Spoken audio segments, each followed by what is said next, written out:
initiatives très concrètes comme le théâtre Action par exemple, qui directement ont mis en connexion l'art et le social. Il y a aussi eu des dispositifs comme l'éducation permanente qui là ont mis en connexion le travail social avec la dimension culturelle. Et donc on se rend compte que en tout cas la pratique artistique est entrée dans la sphère sociale, et ça c'était toute la réflexion qu'on a menée hier dans la journée avec vous et à travers les ateliers qui se sont déroulés. Et donc on sait, je pense déjà, on a commencé à se rendre compte que l'art n'était pas en opposition avec le travail social, que l'art c'est peut-être un nouveau chemin aussi, une des voies pour pouvoir permettre à des personnes de s'exprimer, et des personnes qui parfois n'ont pas la parole dans notre société, des personnes qui peuvent être fragilisées ou tout simplement qui ont d'autres codes que les codes dominants pour pouvoir dire ce qu'ils ont à dire.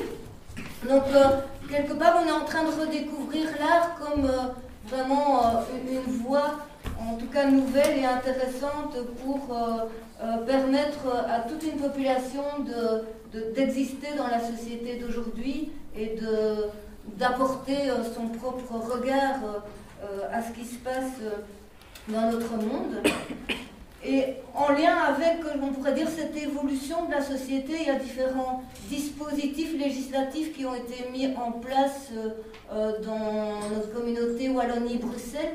Il y a notamment l'article 27, que vous connaissez bien, qui donne accès à toute une série d'activités culturelles. Il y a aussi, peut-être encore moins connu, c'est un arrêté royal de 2003, qui est un arrêté royal sur la participation culturelle et sportive des usagers de CPAS pour leur permettre un épanouissement culturel. Et donc cet arrêté permet au CPAS d'avoir des subventions pour faire venir des artistes, pour mettre en place des ateliers dans les CPAS. Donc on se rend compte que quelque part le politique a parfois dans certains cas même devancé le terrain sur certains aspects, parce que dans les écoles et dans la formation des travailleurs sociaux, on se rend compte que on n'est pas encore très ouvert à cette dimension-là, donc on commence à s'ouvrir, mais une enquête qui a été faite par Culture et Démocratie montrait que la pratique artistique et la dimension culturelle étaient encore parfois marginales dans certaines écoles sociales ou facultatives, ou même dans certains cas un peu déconsidérées. Donc un peu fort de ce constat et de cette enquête faite par Culture et Démocratie, il y a un groupe de travail d'enseignants d'écoles sociales qui s'est réuni au sein de cette association et qui a tenté depuis 4-5 ans de voir comment on pouvait avancer vers une ouverture des écoles sociales à la dimension culturelle et à la dimension artistique. Et c'est un peu suite à toute cette réflexion que le groupe de travail a demandé à des étudiants du master, c'est le master en ingénierie sociale et action sociale. Donc nous avons un professeur ici présent, et Véronique qui est coordinatrice de ce master. Donc ça on aura peut-être l'occasion d'entendre dans des réflexions complémentaires. Et donc dans le master, en première année, les étudiants ont l'occasion de faire une recherche, mais ce n'est pas n'importe quelle recherche, c'est une recherche qui vient d'une commande d'une institution sociale. On pourrait dire toutes les institutions sociales peuvent formuler, je dirais, une demande de recherche, qui va répondre aussi à des questions qu'elle se pose dans toute une série de domaines. Et donc nous, comment on se posait la question de se dire, aujourd'hui, quelle est la place de la dimension culturelle dans la formation des assistants sociaux, mais aussi, est-ce que dans la formation au travail social, est-ce que les étudiants ont l'occasion éventuellement de faire des stages dans les lieux culturels. Est-ce que quelque part c'est une possibilité qui est offerte? On sait que c'est le cas, mais ça reste encore assez peu développé et assez marginal. Donc on voulait un petit peu étudier la question, quelle est un peu la place d'un stagiaire d'école sociale dans les lieux culturels, si certains font leur stage dans les centres culturels, dans les théâtres, dans les musées, comment un lieu culturel accueille-t-il un stagiaire assistant social? Et au-delà de ça, quelle est la place et la fonction d'un assistant social dans un lieu culturel? Est-ce que dans l'avenir, je dirais, les lieux culturels vont engager des assistants sociaux un peu plus nombreux, mais pourquoi faire? Donc c'est un peu la question qui va nous habiter ce matin. Alors pour répondre à cette question, dans quelques minutes, je vais donner la parole aux 5 étudiants du master, qui sont Gaëlle, Stéphanie, vous avez les noms derrière, Hélène, Géraldine et un garçon, Julien. Donc ce seront nos 5 experts du matin, et déjà je les remercie pour leur exposé, en disant aussi que je pense que leur travail a été terminé hier soir, donc soyez un peu indulgents parce qu'ils ont dû vraiment tout préparer cette nuit pour être vraiment prêts à vous transmettre le résultat de leur recherche ce matin. Alors aussi, comme personne ressource pour le débat qui suivra, nous avons avec nous Paul Biot. Paul Biot qui est un grand acteur, coordinateur du Théâtre Action en communauté française et aussi administrateur de culture et démocratie et plein d'engagements dans le monde culturel. Nous avons aussi Baptiste Rademacher. Ah oui, de Rémacher, qui est permanent aussi à Culture et Démocratie et philosophe, donc voilà, il apportera aussi son apport. Il y a aussi M. Gobert, qui a supervisé la recherche des étudiants, et donc il pourra peut-être intervenir à un moment donné pour dire un peu comment le travail s'est déroulé. Il y a aussi Mme Véronique Gérard, qui est responsable du master. Et il y a aussi vous tous dans la salle, donc on espère que dans le débat, vous aurez des questions, des réactions, des envies de dire des choses autour de cette question qui est la place et la fonction des travailleurs sociaux dans les lieux culturels. Voilà, si vous êtes prêts, je vous donne la parole. Donc, bonjour à tous. Voilà, donc dans le cadre en fait de notre cours de laboratoire en ingénierie, donc on a été amené à réaliser un travail de groupe. Donc en fait, ce travail consiste à résoudre un problème ou un questionnement qui est ancré dans la réalité. Le but en fait, c'est vraiment d'analyser, d'apporter des solutions ou d'éventuelles perspectives en tant que futur cadre. Alors, on a été désigné effectivement donc, par Culture et Démocratie pour en tout cas réaliser donc, une commande. Donc, pour information, en fait, Culture et Démocratie est une ASBL qui mène une réflexion sur la participation et l'affirmation du rôle de la culture et notamment pour les futurs travailleurs sociaux.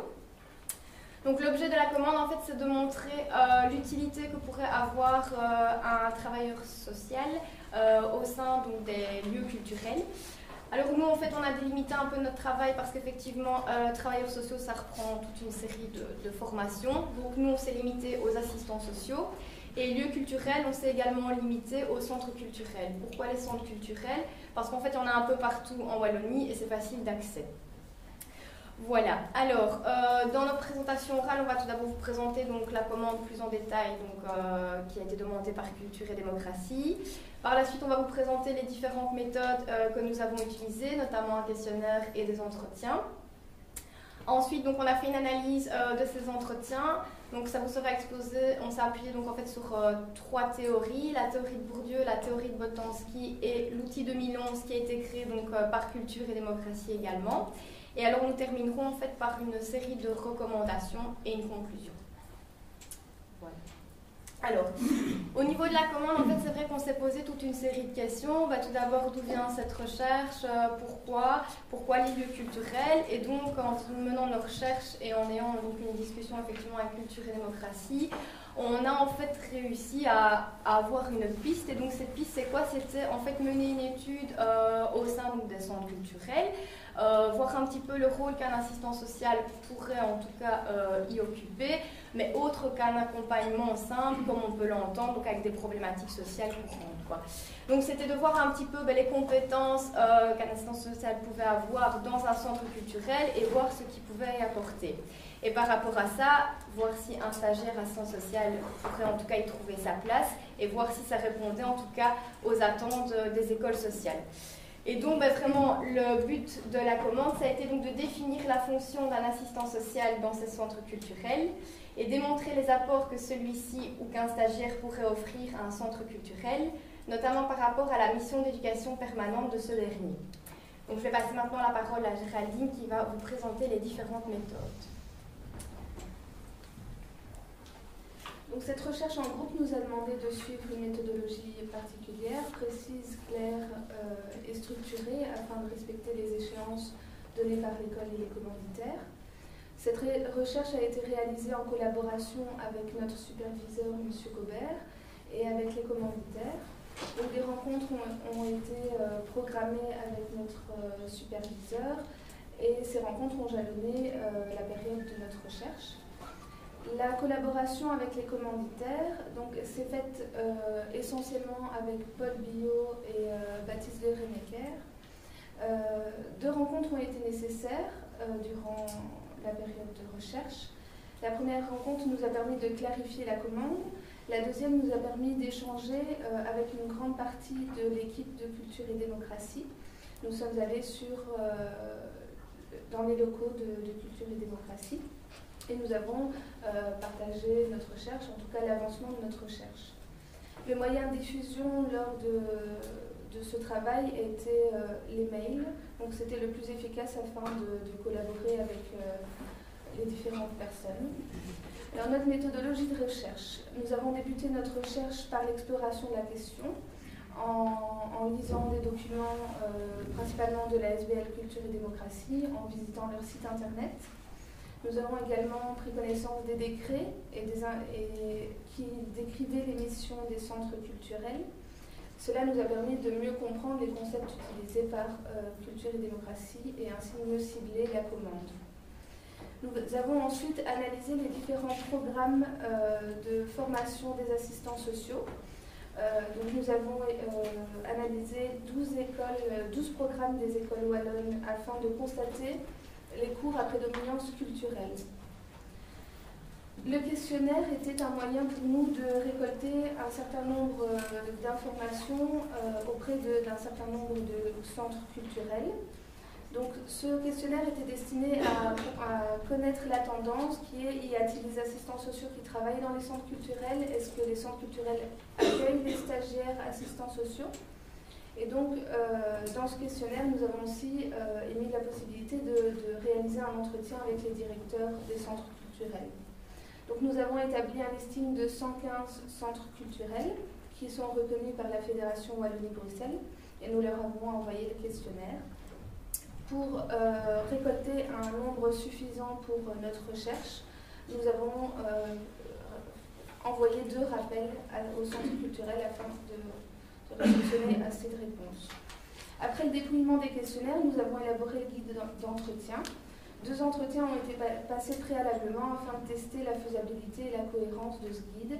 Et donc nous avons retravaillé par la suite le guide d'entretien. 11 directeurs du centre culturel ont répondu positivement à notre proposition de rencontre.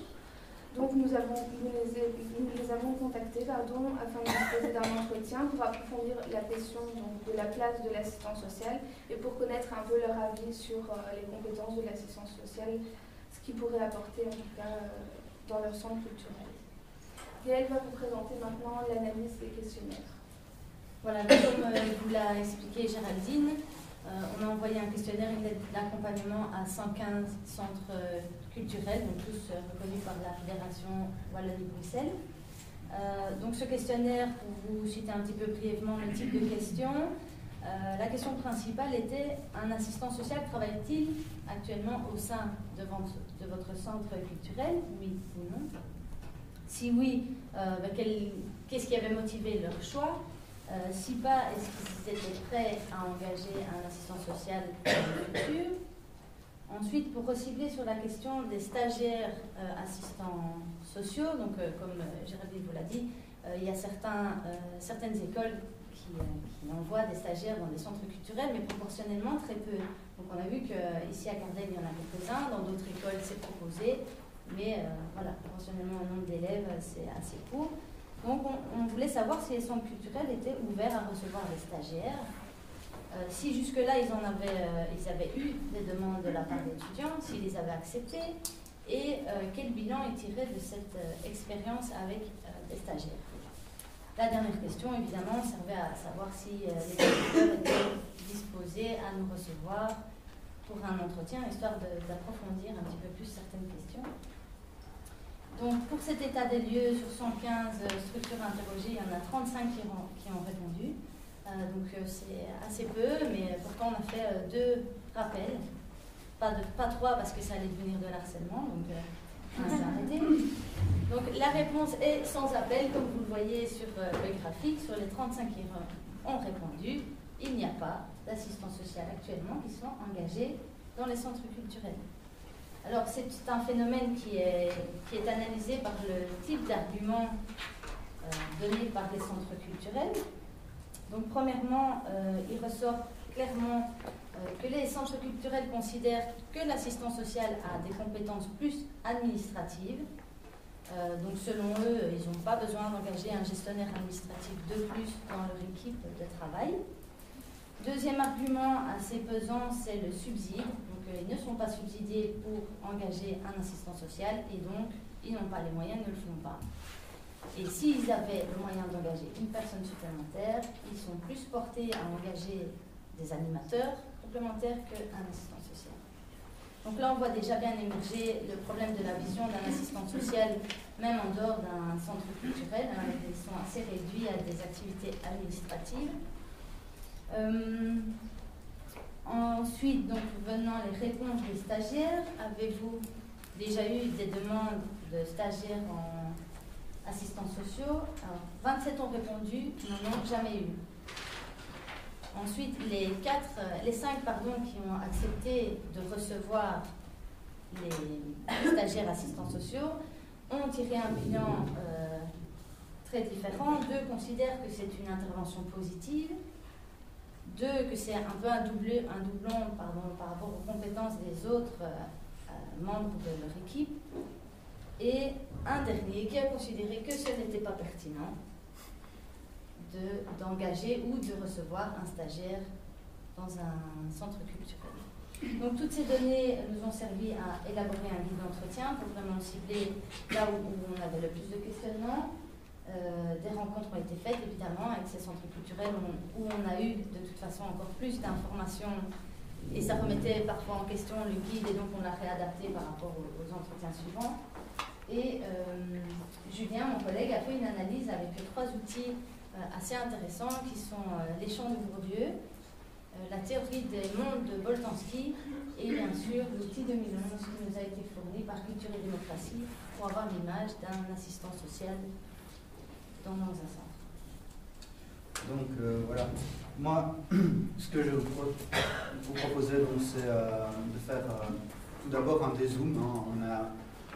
On a été rencontrer ces personnes qui ont accepté de nous rencontrer, donc sur les 115, il faut dire que c'est 35 réponses et puis 6 personnes, enfin 11 qui ont répondu positif, puis on a su en questionner 6 réellement, donc voilà, il faut peut-être relativiser les données qu'on a, mais les discours sont particulièrement intéressants. Quand je dis un dézoom, c'est tout d'abord, en fait, on va se référer à une analyse plus macro qui est celle de Boltanski. Et donc Boltanski qui délimite 6 mondes ou 6 cités à partir desquelles les gens parlent. Quand il y a un échange, et que les gens s'expriment, souvent ils le font à travers un de ces 6 mondes. Bon, je ne sais pas s'il est vraiment utile de tous les expliquer en profondeur, mais bon, en gros... oui, c'est parce que je suis un peu handicapé par ma position assise, mais non, ça va. Donc il y a la cité civique qui est plus axée sur des notions de démocratie, de responsabilité, de représentativité. Une cité domestique qui est plus traditionnelle, axée sur tout ce qui est plus familial, tradition, etc. Une cité industrielle qui mise sur l'efficacité. La cité de l'opinion qui s'appuie sur une logique d'argumentation, de notoriété, de tout ce qui est grande pensée et échange. La cité inspirée qui est plus celle de l'ordre transcendant de ce qui pourrait s'apparenter à une cité de Dieu ou à donc quelque chose qui se réfère à un modèle supérieur, et la cité marchande principalement, évidemment axée autour des axes, tout ce qui est économique, etc. Donc ce qui est intéressant en utilisant cette théorie, c'est que sur une même situation, on peut avoir 2 intervenants qui voient les choses d'un point de vue tout à fait différent et donc qui n'arrivent pas à s'entendre. C'est comme quand on discute et que la personne dit oui, mais je comprends ce que tu dis, mais c'est pas ça que je veux exprimer. Donc il y a vraiment la possibilité de s'entendre ou de ne pas s'entendre en fonction de si on est dans la même cité pour s'exprimer ou non. Alors, par exemple, je peux citer un exemple qui a été donné dans un entretien. Les assistants sociaux sont plus autour d'une critique du rôle de diffusion des centres culturels qu'ils estiment appartenir à tout ce qui est en fait traditionnel de la grande culture, donc ancré dans une cité plus domestique, quelque chose qui ne bouge pas, qui est axé sur vraiment des traditions, une tradition culturelle. Et l'assistant social, lui, a, comme on l'a exprimé dans l'introduction, peut avoir une vision plus civique de la culture, donc il faut plus démocratique, il faut démocratiser la culture, il faut tous y participer. Et donc à partir de ce moment-là, la vision, par exemple sur un élément de diffusion, peut être tout à fait différent en fonction de l'acteur qui parle. Donc voilà. Ça c'était pour un regard vraiment plus éloigné. Ensuite on va zoomer avec Bourdieu. On va tout d'abord définir les capitaux. Je ne sais pas si vous avez eu des cours de sociologie sur Bourdieu déjà ou pas. Mais bon, donc les grands capitaux de Bourdieu, l'économique, le social. L'économique qui est lié à tout ce qui est financier, rentrée financière et situation financière. Le social qui est lié au réseau qu'on peut mobiliser réellement. Donc nos contacts, mais ceux qu'on peut réellement mobiliser. Et alors le capital culturel qui se sépare en 3. Objectivé, qui est un capital culturel plus matériel, comme la possession de livres ou de toiles de maître ou ce genre de choses. Un capital culturel institutionnalisé, donc ça c'est en partie ce que vous faites actuellement, c'est un capital culturel qui peut être valorisé, qui est valorisé par des instances, notamment politiques, donc par un diplôme, comme vous faites l'assistance sociale, vous renforcez votre capital culturel institutionnalisé. Et incorporé, c'est un capital culturel qu'on a plus de par notre vécu ou nos pratiques dans le passé. C'est vraiment quelque chose qui nous accompagne dans nos façons d'agir au quotidien. Et autour de ça, plane le capital symbolique qui est lié à tous ces capitaux-là. Donc, c'est pas un capital indépendant, c'est un capital qui est lié aux autres. Donc, par exemple, c'est la représentativité de notre niveau en capital dans un des capitaux. Le fait d'avoir une grosse voiture, ça peut être un capital symbolique du capital économique, ou capital culturel incorporé, le fait de, quand on fait une visite, d'avoir déjà des notions en art, quand on va visiter un grand musée ou quoi, et ça en parler, et le mettre en avant, ça peut être un capital symbolique relatif au capital culturel. Donc, c'est essentiel de replacer ça parce que on va vous parler des champs. Les champs, c'est des sous-ensembles dans un champ, en gros, il y a la société en global et il y a des sous-ensembles dans cette société qui sont les champs, qui ont diverses caractéristiques. Alors, en fait, la position de la personne dans un champ dépend de sa quantité, de chaque capital, donc c'est pour ça que j'ai précisé l'ensemble des capitaux par an. Donc, chaque champ, donc on a délimité le champ de l'assistance sociale et celui des centres culturels, l'assistance sociale étant plus axée dans l'action sociale et les centres culturels plus dans la production et la diffusion de la culture ascendante et descendante. Chaque champ est défini, premier point, dans son histoire. En allant rencontrer centres culturels, on a vu qu'il y avait toute une histoire, notamment autour de la création de ces centres culturels qui ont émergé pendant les 30 Glorieuses, qui bénéficiaient de moyens assez grands et qui ont collaboré à leur création avec toute une série d'acteurs plus sociaux comme les maisons de jeunes ou ce qu'on appelait des foyers culturels qui étaient plus locaux, et les centres culturels avaient plus un rôle de supervision et de diffusion. Ensuite,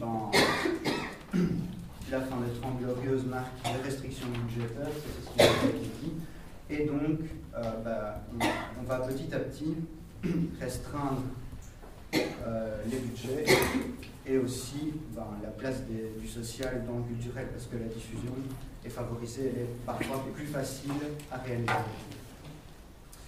Ensuite, il y a tout ce qui est hiérarchie entre les différentes espèces de capitaux qui varient selon les champs. Donc on valorisera plus actuellement dans le social, jusqu'à présent, parce que maintenant on a une réflexion autour de la culture, mais on est plus dans l'insertion socio-professionnelle, et quand on parle de ce terme-là, on est clairement dans ce qui est économique et ce qui est relatif au capital économique et au capital capital social. Ouais, social. Et donc la dimension culturelle est un peu occultée, tandis que du côté des centres culturels, ce qu'on met en avant, c'est le culturel, souvent par le biais du culturel déjà intégré, donc c'est les personnes qui ont le plus de capital culturel, qui ont appris le plus durant leur scolarité, leur jeunesse, leur éducation, qui ont plus facilement accès à ce genre de structure. Donc les capitales mis en avant ne sont pas du tout les mêmes. Ça résume également le point suivant, parce que chaque capital est associé à chaque champ est associé à un capital spécifique. Donc, pour le social, on est plus dans l'économique et le social, et pour le culturel, on est plus dans le culturel, voire même dans le culturel intégré. Donc, voilà. Chaque champ, en plus, c'est ça qui crée des tensions, il bénéficie d'une autonomie relative. Donc, ce qu'on a observé dans le discours des gens, c'était vraiment cet adage qui dit ma liberté commence ou finit celle de l'autre. La liberté S'arrête ou commence celle de l'autre, c'est l'inverse. Merci. Eh bien, c'est ça qui pose problème vraiment entre le social et le culturel, c'est où s'arrête le social et où commence le culturel. Et jusqu'où est-ce qu'on peut aller prendre des subsides du culturel pour faire du social, et inversement, jusqu'où peut-on aller prendre des subsides du social pour faire du culturel. Donc voilà. Donc ensuite on en arrive à la métaphore du jeu. C'est la suivante. Donc, quand nous on arrive avec notre petite enquête pour voir où est-ce que l'assistance sociale peut se placer, quand l'assistance sociale arrive, il est confronté à toute une série de choses qui sont de l'ordre du jeu, donc, comme dans un jeu de société. Il y a un droit d'entrée qui est fixé par les centres culturels. Alors, ils nous parlent notamment de leurs animateurs qui ont des mandats flous, dont le statut n'est pas reconnu. Et donc, on a deux interprétations possibles, soit une très grande ouverture, donc de droit d'entrée, donc il n'y a pas vraiment de droit d'entrée, on accepte tout le monde, soit ils peuvent au contraire sélectionner vraiment très fort, vu qu'il n'y a pas de critères, ils ont toutes les libertés de sélection possibles et imaginables pour leur personnel. Il faut qu'ils aient un intérêt à jouer. Je pense que dans les deux cas, on a un intérêt à jouer. Pour les centres culturels, nous disent clairement que les situations sociales continuent à se dégrader et donc que de moins en moins de personnes ont accès à la culture.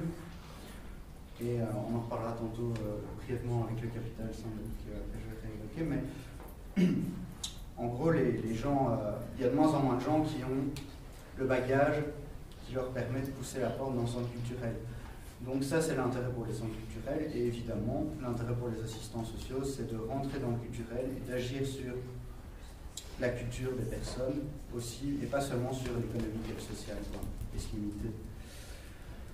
Et il y a évidemment différentes stratégies qui sont mises en œuvre par les centres culturels qui tentent de sauvegarder un minimum leur position et leurs subsides. Il y en a certains qui tentent de se démarquer en créant des choses différentes, mais qui restent dans le culturel et qui n'englobent pas du social. Et il y a la volonté possible de se subvertir. Donc actuellement, ils nous parlaient tous de la révision du décret relatif à l'éducation, non pas l'éducation permanente, l'éducation permanente.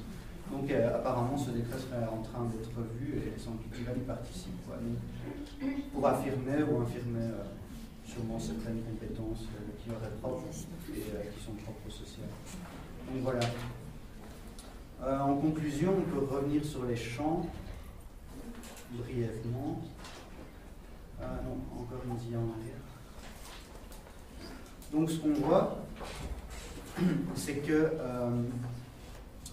vis-à-vis des personnes usagées, il y a un réel problème au niveau du capital culturel incorporé. Enfin, c'est là que le socio et le culturel se rencontrent. C'est vraiment agir sur ce que les personnes ont comme acquis culturel pour vivre dans la société. Et c'est là aussi qu'est mis en valeur toute une série de choses chez les animateurs et qui ne sont pas mis en valeur chez les assistants sociaux. Les assistants sociaux sont fort conditionnés par leur diplôme, qui les limite en quelque sorte, ou en tout cas qui leur donne une image, qui font que dans les centres culturels, actuellement, ils ne sont pas employés. Et alors, il y a tout un travail autour du capital symbolique, c'est-à-dire que les gens qui sont, les personnes qui sont précarisées, n'ont pas forcément le capital symbolique qui est lié à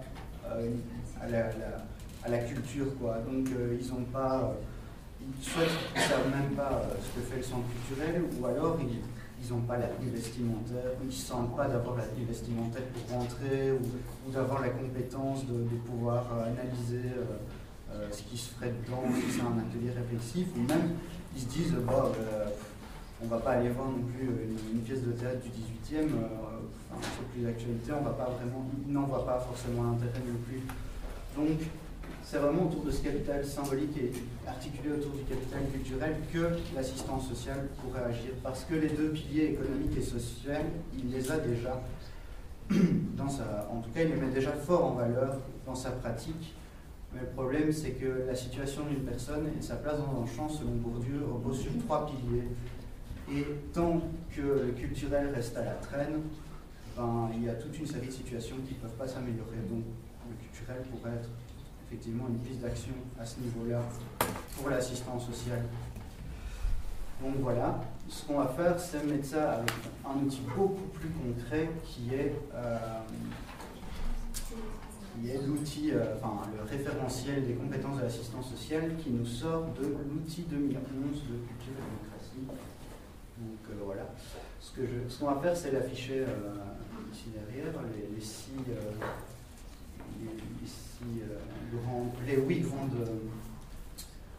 8 grandes lignes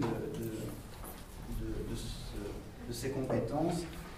Et en fait, moi je vais vous citer toute une série de choses qui m'ont été dites dans les centres culturels sur d'abord l'assistance sociale, qu'on voit toujours comme être premièrement un administratif, etc., mais qu'on voit aussi comme un pivot actuellement entre les institutions sociales et les institutions culturelles. Donc il y a quelque chose peut-être à creuser à ce niveau-là, mais ça on verra plus loin.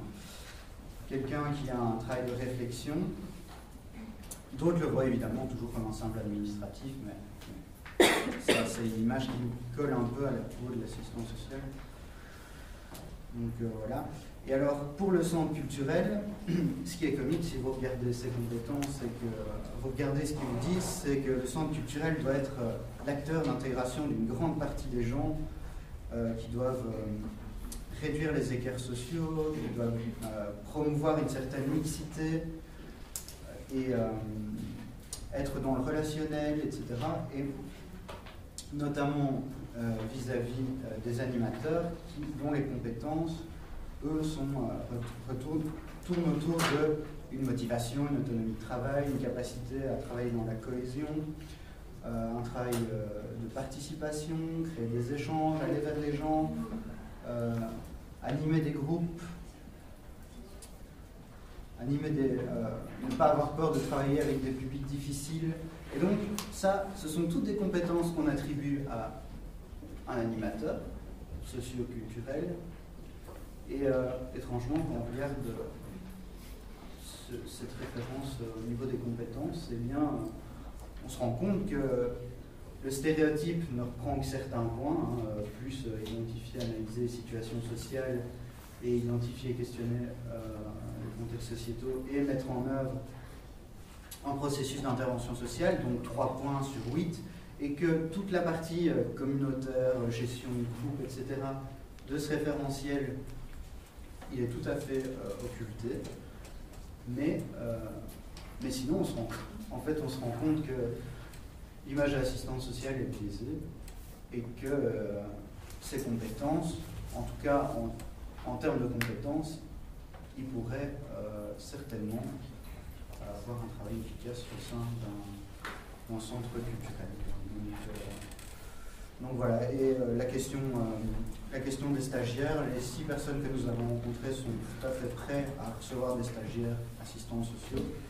Mais ça vient à la fin d'une heure d'entretien parfois. Donc évidemment, comme on l'a vu avec les mondes, on discute et tout ça, on se remet en question, et puis on se dit, ah, ben, oui, tiens, c'est vrai que... Et donc il voit la place du stagiaire, assistant social, il la voit très bien, et ce serait plus d'amener les gens à la culture, de diriger vers un travail de rencontre des personnes.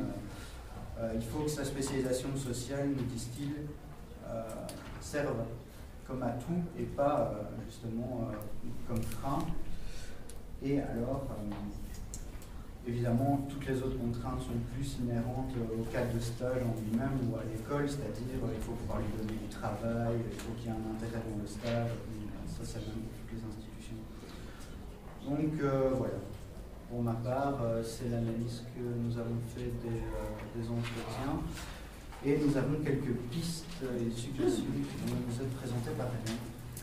Donc voilà, donc les pistes de réflexion que nous avons, donc on va la diviser en 2 parties. Il y a vis-à-vis des établissements scolaires. Donc la première, ce serait de réintégrer les cours d'art et de culture dans les écoles primaires et secondaires. Donc il y a plusieurs directeurs des centres culturels qui nous ont souligné qu'il serait important de réinstaurer les cours liés à l'art et à la culture dans les écoles primaires et secondaires, parce que pour eux, l'intérêt de la culture se développe dès le plus jeune âge. Donc si cette restauration se fait, évidemment, il faudra penser aussi à renforcer la dimension culturelle dans la formation des enseignants. La deuxième piste serait de proposer des cours à option sur la culture dans la formation d'assistants social. Donc par rapport à la formation d'assistants social, ce qui ressort de nos entretiens, c'est qu'il ne semble pas important, enfin nécessaire en tout cas, d'instaurer des cours obligatoires sur la culture, parce qu'imposer ce type de cours pourrait éloigner les étudiants qui sont un peu réticents avec le concept de culture. Cependant, il serait judicieux de proposer des cours à option abordant l'art et la culture. Donc comme ça, les étudiants qui sont séduits par ce domaine, ils trouveraient une opportunité d'apprentissage. La troisième piste serait l'information par les écoles supérieures de la possibilité d'effectuer un stage dans un centre culturel. Donc, lors des explications fournies par les écoles supérieures sociales concernant les orientations possibles de stage, le secteur culturel pourrait y trouver sa place. Donc, en effet, trop peu d'étudiants imaginent pouvoir faire un stage dans un centre culturel. La quatrième piste serait de revoir les conditions d'acceptation de stage pour les étudiants assistants sociaux, parce qu'il apparaît souvent que les écoles sociales sollicitent un psychologue ou un AS ou un juriste ou encore un infirmier en soins et santé communautaire comme maître de stage, et ce profil-là, on le retrouve peu dans les centres culturels. Et donc ça pourrait freiner aussi les étudiants à postuler dans un centre culturel pour faire un stage. La cinquième piste serait la manifestation des centres culturels intéressés d'accueillir des stagiaires assistants sociaux. Donc en début d'année scolaire, il serait intéressant de proposer aux centres culturels voulant accueillir des stagiaires assistants sociaux de se manifester auprès des écoles sociales. Donc ainsi, ils pourraient transmettre l'information aux étudiants.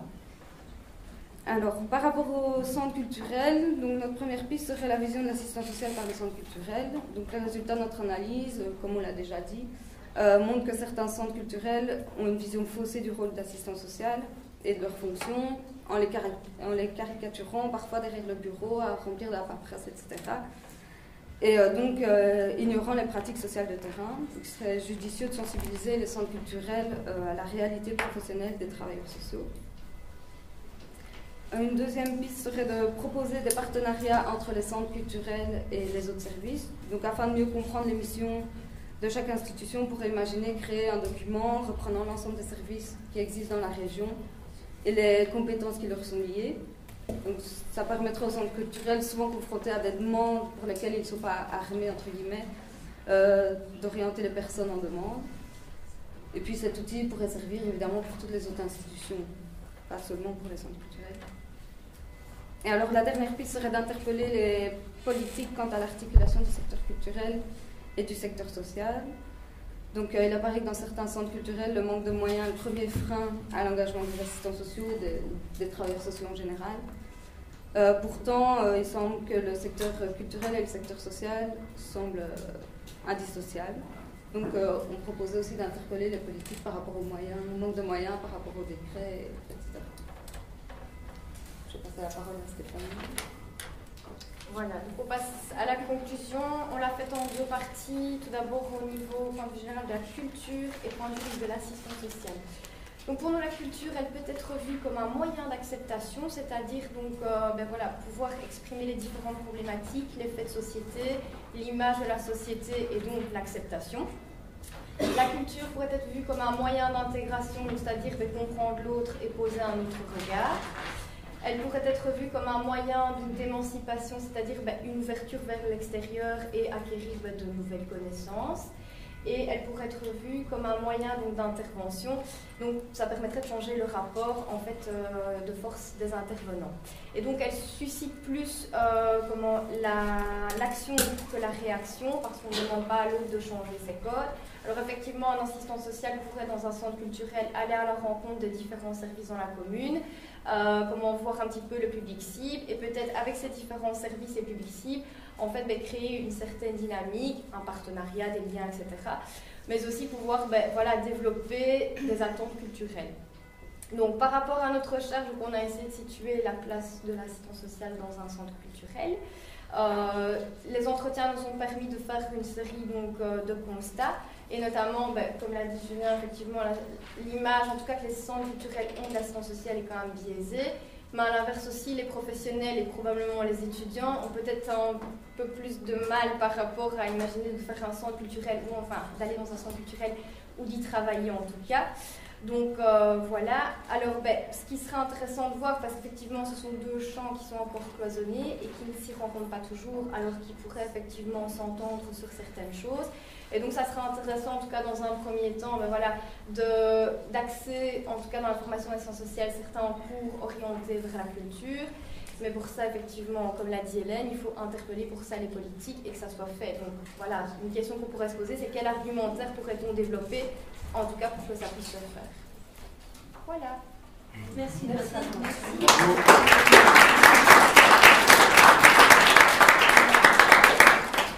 Voilà, merci en tout cas pour tout ce travail de recherche, d'enquête, d'interview, qui nous donne en tout cas une première base pour réfléchir à la question. Alors on sait que d'une part, dans la salle, il y a des étudiants qui font leur stage dans des centres culturels, il y a des personnes qui auront souvent l'occasion de pouvoir donner un avis, réagir, voir si vous êtes d'accord avec les constats en fonction de votre expérience ou pas.